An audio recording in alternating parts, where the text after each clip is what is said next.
এই একটা মাত্র ভর্তা থাকলে সাথে আর কিছুই লাগে না। একটা পাতিলে পানি গরম করে অনেকগুলো শুকনো মরিচ দিয়ে দিলাম, 4-5টা পেঁয়াজ কুচি দিয়ে দিয়েছি, আর বড় 2টা রসুনের কোয়া দিয়ে দিলাম।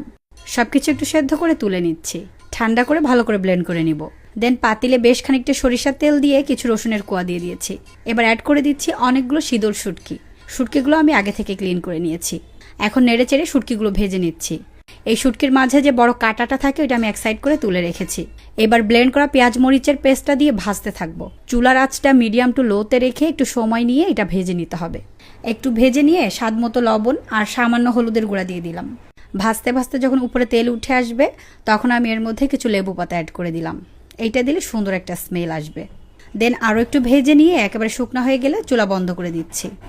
আমার বাসায় যেদিন এই ভর্তাটা বানায় সেদিন আসলে ভাতটা একটু বেশিই লাগে। এই ভর্তাটা একটা কাচের কৌটায় নিয়ে কিছুদিন রেখেও খাওয়া যাবে।